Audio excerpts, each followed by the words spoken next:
पश्चिमी उत्तर प्रदेश के बागपत में दहेज लोभियों ने फिर एक विवाहित की ली जान। दहेज की मांग पूरी न होने पर पति ने पत्नी को फांसी देकर मारा। पत्नी की हत्या के बाद हत्यारे पति ने निगला जहर। गंभीर हालत में हत्यारे पति को हायर सेंटर किया रेफर। पुलिस ने शव को कब्जे में लेकर पोस्टमार्टम के लिए भेजा। यह घटनाक्रम खेखड़ा थाना क्षेत्र के अब बड़ा गांव का बताया जा रहा है।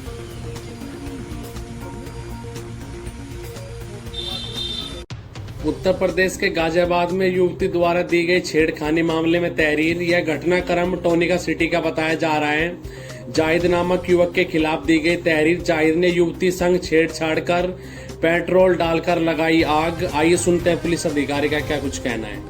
संवेदनशीलता के साथ लिया और तत्काल अभियोग पंजीकृत किया। चूंकि प्रकरण एक ही समुदाय से संबंधित था, इसमें पुलिस टीम ने तत्काल टीम का गठन करते हुए अभियुक्त की गिरफ्तारी के लिए भेजा, जिसमें पता चला कि जो अभियुक्त है वह घायलावस्था में अपने घर पर है। उसको पुलिस हिरासत में लिया गया तथा उसको हॉस्पिटल भिजवा दिया गया है, जहां उसका इलाज चल रहा है। स्वस्थ होने के उपरांत न्यायिक हिरासत में भेजा जाएगा। इधर पीड़िता का मेडिकल 161 और 164 का बयान कंप्लीट करा दिया गया है और इसमें अग्रिम विधिक कार्रवाई प्रचलित है। सभी तथ्यों की गहनता से छानबीन की जा रही है। तथ्यों के आलोक में निष्पक्ष विधिक कार्रवाई सुनिश्चित की जाएगी। पहले वीडियो के जरिए इजराइल का समर्थन किया, फिर दिल्ली स्थित इजराइल दूतावास जा रहे महामंडलेश्वर यति नरसिंहानंद का काफिला यूपी दिल्ली बॉर्डर पर रोक लिया गया। दिल्ली पुलिस अब उन्हें तिलक मार्ग लेकर जा रही है। आज हम इजराइल से एक अनुरोध करना चाहते हैं, इजराइल के धार्मिक नेताओं से भी और इजराइल के नेताओं से भी। हम इजराइल के नेताओं से कहना चाहते हैं कि वो हमें इजराइल में बसने की सुविधा दें। हमारी धार्मिक आस्थाओं और धार्मिक मान्यताओं के साथ हमें इजराइल में बसने की सुविधा दें, क्योंकि जिस बीमारी से वो लड़ रहे हैं, मानवता के जिस कैंसर से वो लड़ रहे हैं, हम पिछले 1400 सालों से उस कैंसर के पीड़ित हैं। हमारा और यहूदियों का शत्रु एक ही है, मोहम्मद और मोहम्मद की शैतानी किताब। मैं इजराइल के प्रधानमंत्री जी से और इजराइल के सभी लोगों से अनुरोध करना चाहता हूं, हम हिंदू हैं, हम धार्मिक आस्थाओं पर कभी भी किसी का न कत्ल करते हैं न विरोध करते हैं। हम सबकी धार्मिक आस्थाओं को स्वीकार करते हैं, लेकिन मोहम्मद और मोहम्मद की किताब, शैतानी किताब को मानने वाले राक्षस हमारे साथ भी वही कर रहे हैं पिछले 1400 सालों से जो वो आपके साथ कर रहे हैं। भारत अभी सनातन धर्म के मानने वाले अभी इन राक्षसों से लड़ने की मने स्थिति में नहीं है। भविष्य में वे अवश्य ही लड़ने की मने स्थिति में आएंगे, लेकिन तब तक के लिए हम आपका सहयोग करना चाहते हैं, आपका साथ देना चाहते हैं। हम सभी चाहते हैं, मैं और मेरे शिष्यगण लगभग हम 1000 की संख्या में इजराइल में बसना चाहते हैं। यदि आप हमें हमारी धार्मिक मान्यताओं के साथ इजराइल में बसने की अनुमति दें तो हम शांति के समय में अपने कार्य करेंगे, और जब कभी भी युद्ध या आपातकाल होगा, हम निःशुल्क बिना कोई धन लिए इजराइल की सरकार से हर युद्ध को आपके साथ लड़ेंगे और आपातकाल में आपके अनुसार, देश के अनुसार जो इजराइल के हित में होगा उस कार्य को करेंगे। हम ये चाहते हैं कि मोहम्मद और मोहम्मद की शैतानी किताब को मानने वाले लोग इस धरती से मिटा दिए जाएं। इसलिए हम आपका साथ देना चाहते हैं, और हमारा ये साथ केवल एक शर्त हमारी रहेगी कि इजराइल हमें हमारी धार्मिक मान्यताओं और धार्मिक आस्थाओं के साथ रहने दे। इसके अलावा हमारी कोई शर्त आपसे नहीं रहने वाली। जैसे आप चाहेंगे हम रहेंगे, आपके साथ लड़ेंगे और आपके साथ लड़ते हुए मानवता के लिए बलिदान देंगे। हमारे जो लोग लड़ाई में काम नहीं कर पाएंगे, वो लोग सेवा का काम करेंगे। जैसे मैं खुद, अब मुझे नहीं लगता, वैसे तो मन स्थिति मेरी ठीक है लड़ने की, लेकिन अगर इजराइल की सेना को लगे कि मैं लड़ नहीं सकता, तो मैं जो और कार्य है उन्हें करूंगा। मेरे शिष्य भी मेरा अनुसरण करेंगे, और हम चाहते हैं कि हम और आप मिलकर मानवता के इस शत्रु को समाप्त करें। तो मेरी बात पर आप गंभीरता से सोचिए। आगामी सोमवार मंडे 16 अक्टूबर को हम आपकी यानी इजराइल की एम्बेसी दिल्ली में जाकर लिखित में अपना प्रस्ताव आपको देंगे। आपसे अनुरोध है हमारे प्रस्ताव पर गंभीरता से विचार करिए। हर हर महादेव, हर हर महादेव, हर हर महादेव। आज देश की राजधानी दिल्ली में राष्ट्रीय फिल्म पुरस्कारों में फिल्म द कश्मीर फाइल्स के लिए सर्वश्रेष्ठ सहायक अभिनेत्री का पुरस्कार मिलने पर अभिनेत्री पल्लवी जोशी ने क्या कुछ कहा है वो भी सुनते हैं। इसके साथ साथ तमाम अभिनेता अभिनेत्री को भी पुरस्कार मिले हैं। एक तरफ, दूसरी तरफ उस फिल्म को बहुत सराहा गया, लोगों ने इतना पसंद किया उसको। और मेरे हिस्से में जो कैरेक्टर आया था तो सारे कश्मीरी पंडितों की पीड़ाएं सुनने के बाद एक ऐसा कैरेक्टर मुझे निभाना था जो कि बिल्कुल उसके विपरीत था, उस विचारधारा के विपरीत था।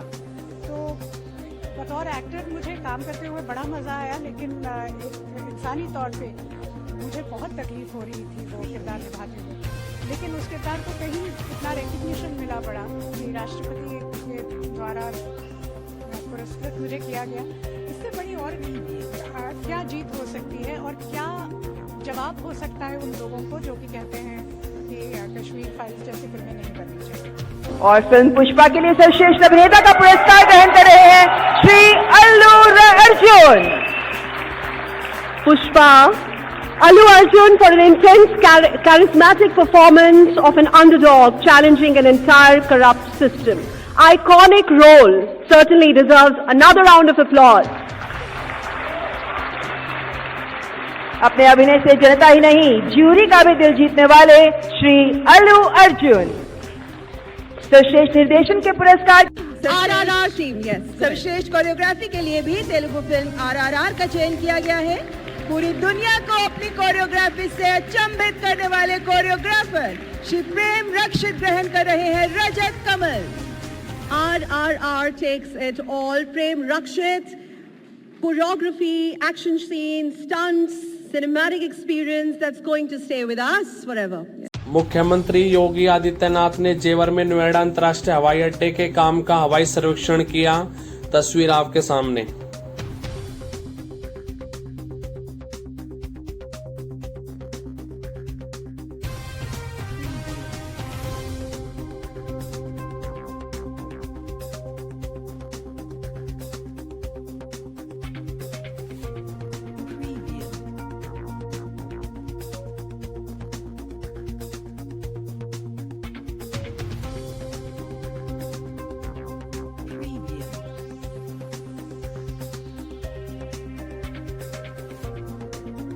मध्य प्रदेश के भोपाल में कांग्रेस ने अपना 2023 का विधानसभा का चुनावी घोषणा पत्र जारी कर दिया है।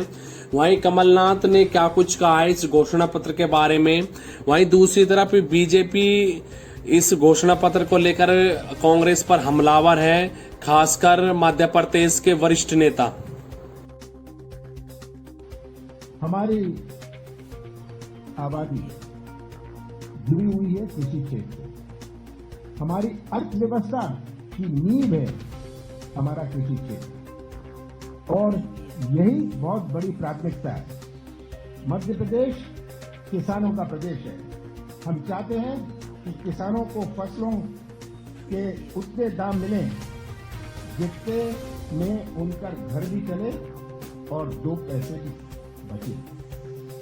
हमारे किराने की दुकान गाँव में भी चले। किसानों की जेब में पैसा होता है, किराने की दुकान भी चलती है। हमने किसानों के हक में देश का सबसे बड़ी क्रांतिकारी निर्णय लिया है। कांग्रेस सरकार धान 2,500 रुपए प्रति क्विंटल खरीदेगी। हम गेहूं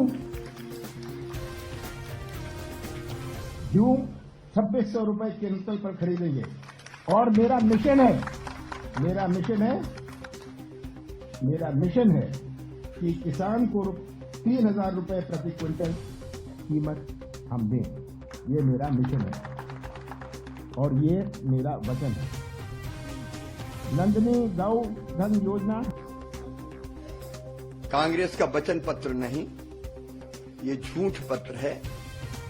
5 साल पहले भी उनने 900 से ज्यादा वचन दिए थे जनता को, उनमें से 9 भी पूरे नहीं किए। आज तक लोग तरस रहे हैं, नौजवान 4000 बेरोजगारी भत्ता कब मिलेगा, समर्थन मूल्य पर बोनस कब मिलेगा, समूहों का कर्जा कब माफ होगा। एक ने अनेकों वचन दिए थे, सारे के सारे झूठे निकले और आज फिर महा झूठ पत्र प्रस्तुत कर दिया।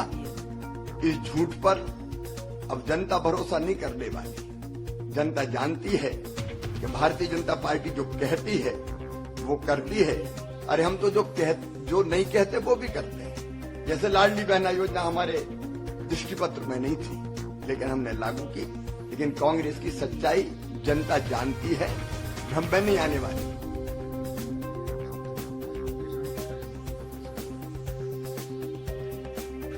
कांग्रेस का जो वचन पत्र है वो झूठ का पुलिंदा है। इससे पहले भी किसानों के बारे में, बेरोजगार युवाओं के बारे में कांग्रेस वायदा कर चुकी है और उस वायदे को उन्होंने पूरा नहीं किया। इस बार जो उनका वचन पत्र है इसको भी सर्वत्र मध्य प्रदेश की जनता झूठ ही मानेगी और कांग्रेस के मायने झूठ की गारंटी है।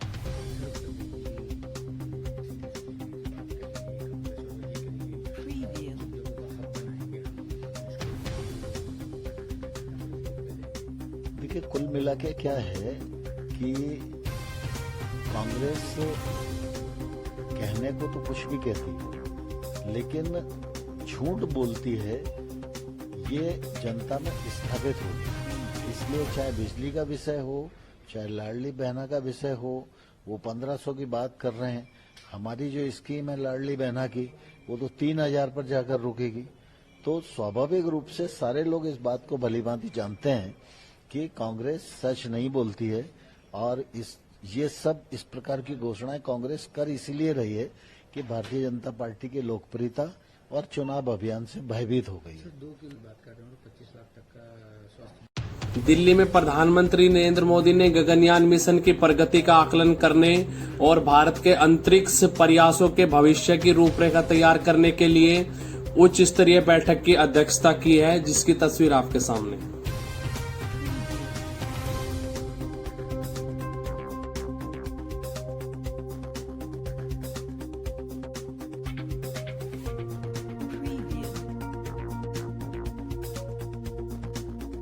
फिलिस्तीन और इजराइल के बीच जो संघर्ष चल रहा है उसके बीच फारूक अब्दुल्ला ने क्या कुछ कहा, नेशनल कॉन्फ्रेंस के अध्यक्ष।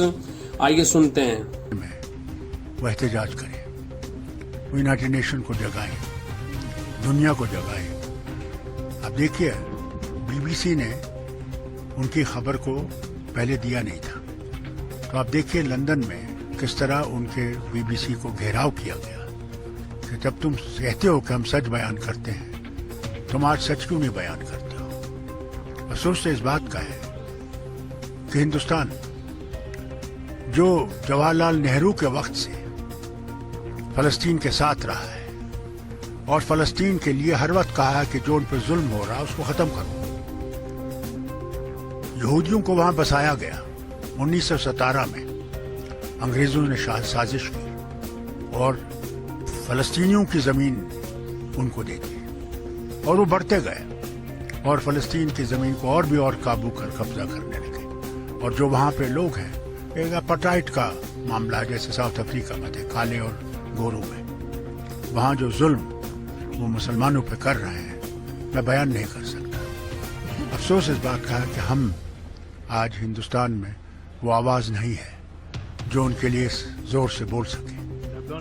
और अफसोस मुझे इस बात का है, सिर्फ लोगों ने, जिनको हमदर्दी है उस लोगों से, उन्होंने आवाज उठाई है। सरकार ने तो इजराइल का साथ दिया है। अफसोस तो मुझे इस बात का है। भारत में समलैंगिक विवाह को, सेम सेक्स मैरिज को सुप्रीम कोर्ट ने अनुमति नहीं दी है। वहीं दूसरी तरफ सुप्रीम कोर्ट के बार एसोसिएशन अध्यक्ष आदिश अग्रवाल का क्या कुछ कहना है, वो भी सुनते हैं हम इस पर। हमारा सिस्टम पुराना चलाया हुआ है, उसमें कोई भी वल्गरनेस नहीं आए, उसमें कोई चेंजेज नहीं आए और कानून को बदलने का अधिकार केवल भारत की पार्लियामेंट को है। पार्लियामेंट जो आम जनता की है, वहाँ इलेक्टेड आदमी ही जाते हैं और वही आवाज़ जो है वो जो है इम्प्लीमेंट होगी जो आम जनता मेजोरिटी से चाहती है।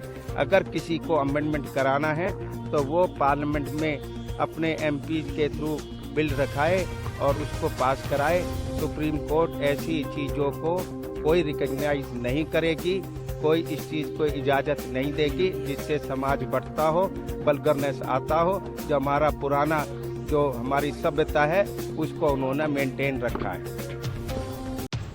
बिहार में पटना में जातीय स्तर पर बीजेपी के उठाए गए सवाल पर डिप्टी सीएम तेजस्वी यादव ने क्या कुछ कहा, आइए सुनते हैं। हम तो पहले भी कहे थे, अगर उनको इस आंकड़ों पर विश्वास नहीं है तो कम से कम उनको प्रधानमंत्री जी से कह करके देश में ही जो है जातीय जनगणना करा लेनी चाहिए। लेकिन ऐसा होने वाला तो है नहीं, क्योंकि बीजेपी के लोग जो प्रधानमंत्री हैं या भारत सरकार में बैठे हुए लोग हैं वो चाहते ही नहीं कि देश में जो है जातीय जनगणना हो। और ये जो आंकड़े हैं ये सब लोग जानते हैं कि साइंटिफिक तरीके से जो है इस काम को जो है पूरा किया गया, तो उनके बोलने ना बोलने से अब कोई फर्क पड़ने वाला है नहीं। पश्चिमी उत्तर प्रदेश के मेरठ के लोहिया नगर में एक घर में विस्फोट होने से 5 लोग घायल हो गए हैं। इस घटनाक्रम को लेकर योगी आदित्यनाथ ने भी संज्ञान लिया है। तमाम अधिकारी मौके पर हैं। आइए मेरठ के डीएम दीपक मीणा का सुनते हैं क्या कुछ कहना है। सर, एक धमाका हुआ है, क्या अपडेट है? देखिए, 7:15 के अराउंड लोहिया नगर थाने के क्षेत्र में यहाँ पे एक साबुन बनाने का एक गोदाम था, उसमें एक इम्पैक्ट की वजह से ब्लास्ट हुआ और जिसकी वजह से अभी जो हमें पुष्टि मिली है कि 4 लोगों की डेथ कंफर्म हुई है। चारों लोग मेल हैं, 18 साल से ऊपर के हैं। जो बाकी के इंजर्ड लोग हैं वो सब आउट ऑफ डेंजर हैं। कहीं ना कहीं प्रथम दृष्टया कोई मशीनरी में या जो भी केमिकल उसमें यूज हो रहा था उसकी वजह से इम्पैक्ट हुआ है। उसका एग्जैक्टली कारण हम लोग पता कर रहे हैं, पर प्राइमा फेसाई हमें यही कारण लगता है। जो डेथ्स भी हुई हैं वो सभी लोगों की शिनाख्त के लिए कोई परिवार या कोई व्यक्ति नहीं है, तो कहीं ना कहीं प्राइमा फेसाई यही लगता है कि जो लेबर थी जो अंदर वर्क कर रही थी वही हैं जिनकी डेथ हुई है। तो बाकी के और भी कुछ अपडेट होगा, नाम या डिटेल्स हमें पता चलेगी, हम आप लोगों से शेयर करेंगे। हुआ है, कितनी में धमाका है और कितने घायल है, क्या? देखिए, लोहिया नगर में एक यहाँ पे बंद एक स्टॉक कर रखा था जिसमें साबुन है जो प्रथम दृष्टया दिख रहा है और कुछ मशीनरी है।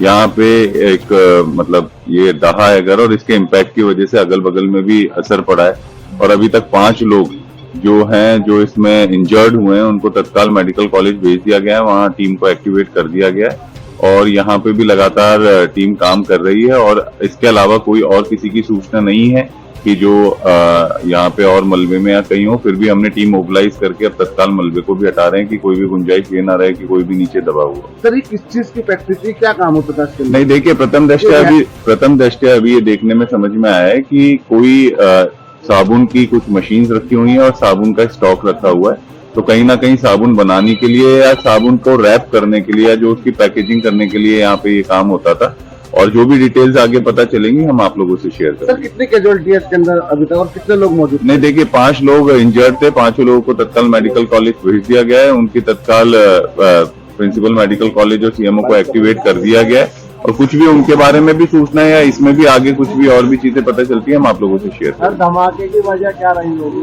सर, वही जा रहा है कि जो पटाखे हैं नहीं, देखिए, पटाखे का कोई नहीं है यहाँ पे आप लोग भी देख सकते हैं। ऑलरेडी मुझे जहाँ तक लगता है कि जो रैपिंग की मशीन्स हैं उसी में कहीं ना कहीं कोई फॉल्ट हुआ है जिसकी वजह से कोई मतलब एक तरीके से कुछ जिसकी ब्लास्ट की वजह से ये दहा होगा और बाकी की चीजें हम दिखवा रहे हैं। जैसे जैसे मलबा क्लियर होगा बाकी की चीजें भी क्लियर हो जाएंगी। नहीं, देखिए, पटाखे से कोई नहीं है। ऑलरेडी स्टॉक रखा हुआ था साबुन का और मशीन्स रखी हुई हैं। तो मुझे लगता है कि बहुत जल्दी हम अननेसेसरी के अर्ली प्रेडिक्शंस ना करें। जो प्रथम दृष्टया दिख रहा है वो आप लोगों से मैंने। उत्तर प्रदेश अयोध्या की दीपावली एक बार फिर चर्चा में रहने वाली है। 6वीं बार गिनीज बुक में दर्ज होगा रिकॉर्ड। अब की बार अनुमान है कि 24 लाख दिए बिछाए जाएंगे। अब से कुछ देर पहले हमास द्वारा संचालित क्षेत्र के स्वास्थ्य अधिकारियों ने कहा है कि इजरायली हवाई हमले में गाजा सिटी अस्पताल में सैकड़ों लोग मारे गए हैं। गाजा स्वास्थ्य मंत्रालय के एक अधिकारी ने कहा कि कम से कम 500 लोग मारे गए हैं और घायल हुए हैं। इजरायली सेना ने कहा कि उनके पास कथित बमबारी का कोई विवरण नहीं है अभी तक, लेकिन इजराइल के प्रधानमंत्री ने साफ कर दिया है कि तमाम खुफिया जानकारी से हमें संकेत मिलते हैं कि गाजा के अल अहिली अस्पताल पर हुए असफल रॉकेट परीक्षण के लिए इस्लाम जिहाद जिम्मेदार है।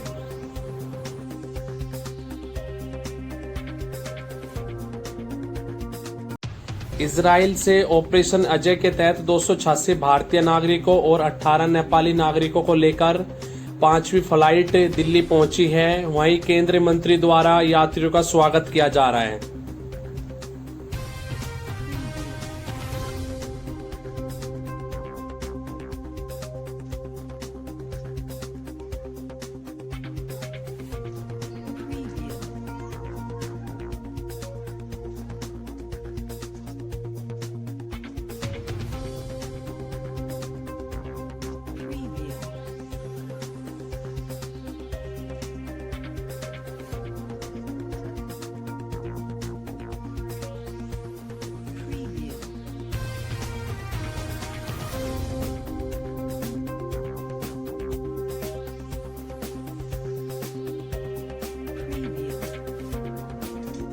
देश की राजधानी दिल्ली में इन दिनों बैठकों का दौर सियासी गलियारे में तेजी से बढ़ता हुआ जा रहा है। जैसे ही 5 राज्यों के चुनाव की तिथि की घोषणा चुनाव आयोग ने की है, उसके तत्पश्चात बैठकों का दौर जारी है। कांग्रेस पार्टी में भी बैठकों का दौर जारी है। राजस्थान और मध्य प्रदेश दोनों पार्टियों के लिए अहम है। इस वक्त ये जो तस्वीर आप देख रहे हो, ये भाजपा की तस्वीर बताई जा रही है। तमाम मध्य प्रदेश के वरिष्ठ नेता जेपी नड्डा के आवास पर पहुंचे थे, जो भाजपा के राष्ट्रीय अध्यक्ष हैं। माथापच्ची हुई, काफी सीटों पर फाइनल भी हुआ है, लेकिन दोनों तरफ ये गहमा गहमी का माहौल है, आप देख सकते हैं।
उत्तर प्रदेश से मुख्यमंत्री योगी आदित्यनाथ ने अपराधियों को चेतावनी देते हुए कहा, अपराधियों के प्रति हमारी जीरो टॉलरेंस की नीति है। सुरक्षा में जो सेंध लगाएगा उस व्यक्ति को पाताल से भी ढूंढ निकालेंगे। आइए सुनते हैं योगी आदित्यनाथ और कुछ क्या कह रहे हैं।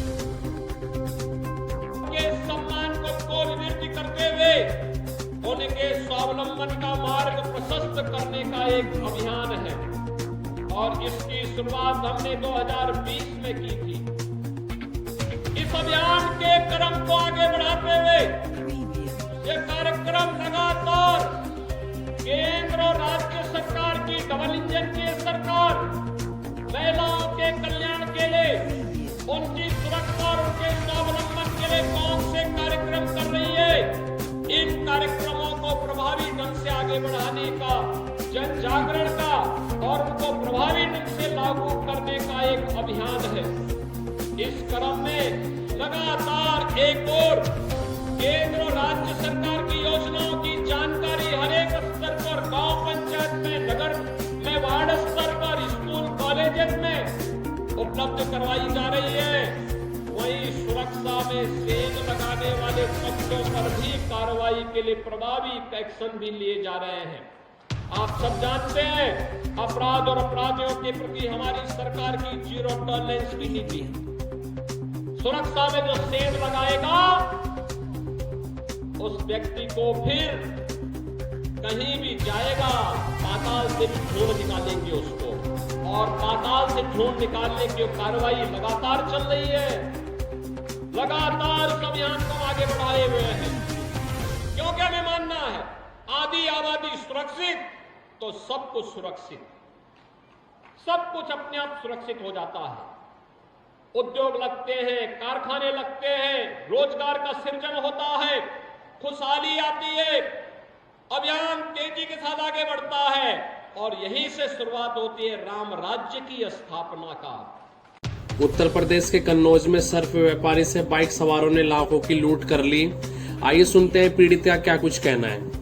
बजेरिया रोड पर रामजी ज्वेलर्स के नाम से दुकान है जी, और रोज की भांति हम शाम को दुकान बढ़ा के आ रहे थे, और यहाँ पे उन्होंने मोटरसाइकिल में 3 लोग थे मोटरसाइकिल पे, और उन्होंने लात मारी, और गाड़ी में हम समझ गए कुछ गड़बड़ है, तो हमने गाड़ी घुमानी चाहिए, तो उससे पहले हम घुमा पाते, उससे पहले उन्होंने हमें पकड़ खींच लिया। मोटरसाइकिल वहाँ गिर गई और बैग लेके छिबरामू की तरफ 3 लोग थे चले गए। एक कट्टा सीने पे लगाया और साइड से लगाया। कितना माल था बैग में, क्या क्या था, कितने रुपए तक का माल? ज्वेलरी थी और 1.5 लाख।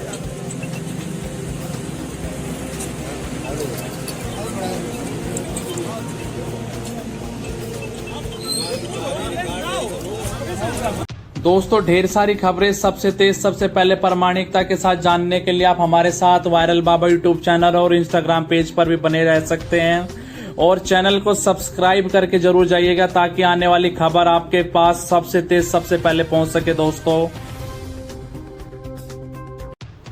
दिल्ली उच्च न्यायालय द्वारा सरकारी बंगले से जुड़े मामले में राहत मिलने पर आप सांसद राघव चड्ढा ने क्या कहा, आइए सुनते हैं। क्योंकि आज उन्होंने एक महत्वपूर्ण फैसला सुनाते हुए न्याय की जीत और अन्याय की पराजय सुनिश्चित करी। जी हां, निचली अदालत द्वारा मेरे सरकारी निवास से संबंधित जो फैसला आया था, आज ऑनरेबल दिल्ली हाई कोर्ट ने उस फैसले को खारिज किया, उसको दरकिनार करते हुए मेरे पक्ष में, न्याय के पक्ष में फैसला सुनाया। साथियों, ये लड़ाई कोई मकान बचाने की या दुकान बचाने की नहीं है, ये लड़ाई संविधान को बचाने की, और मुझे खुशी है कि आज इस लड़ाई में न्याय की जीत हुई, अन्याय का पक्ष हारा, सत्य जीता, असत्य हारा।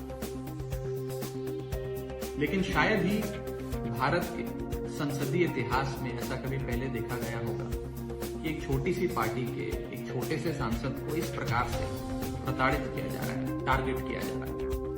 मैंने आज तक 2 बार राज्यसभा में भाषण दिया, स्पीच दी। जब पहली बार मैं बोला राज्यसभा में, अपनी मेडन स्पीच दी, उसके कुछ ही दिनों बाद मेरे सरकारी आवास को कैंसिल करने के लिए मुझे चिट्ठी आ गई। जब दूसरी बार मैंने राज्यसभा में भाषण दिया, उसके बाद तो मुझे राज्यसभा से ही निलंबित कर दिया, सस्पेंड कर दिया।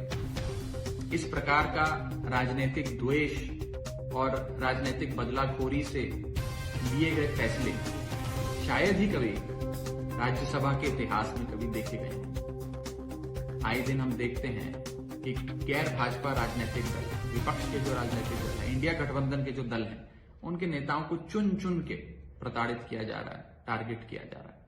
लेकिन मैं बीजेपी वालों से कहना चाहता हूं कि आप मुझे घर से निकाल सकते हैं, आप मुझे संसद से निकाल सकते हैं, लेकिन आप मुझे लाखों करोड़ों लोगों के दिलों से नहीं निकाल सकते।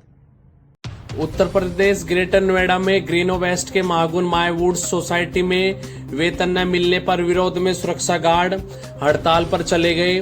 सोसाइटी के मेन गेट को किया बंद, निवासी नहीं जा पाए ऑफिस। आरोप है कि 2 माह से सुरक्षा गार्ड को वेतन नहीं मिला है। तस्वीर आपके सामने। मना कर रहा हूँ, 12 बजे तक के लिए कह रहा हूँ, मैं यहाँ जा रहा हूँ। अरे तो मैं जा रहा हूँ यहाँ से, 12 बजे के लिए बोल दिया पेमेंट के लिए, मैं ही बैठा हूँ 12 बजे तक, पेमेंट नहीं आ। उत्तर प्रदेश बस्ती में सामने आई हैरान करने वाली घटना। मजदूर के खाते में अचानक आए 2 अरब 21 करोड़ रुपए। ट्रांजैक्शन को लेकर आयकर और पुलिस विभाग दोनों एक्टिव हुए।